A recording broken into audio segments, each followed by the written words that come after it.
What's going on, everyone? Sam Luca here with your Tuesday, March 26th Wachusett Mountain Snow Report update.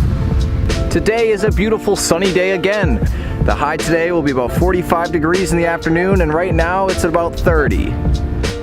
As the season moves forward and spring is approaching, you're going to want to make sure you come down here and get your runs in while you still can. Today we have 25 open trails and 5 running lifts.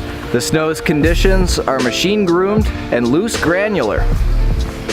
This Thursday, come on down and hang out at Comedy Night, or this Saturday, participate in the cardboard box race.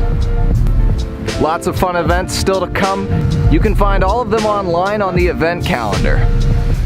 That's all I have for the snow report for today. I'm Sam Luca, and I will see you on the slopes.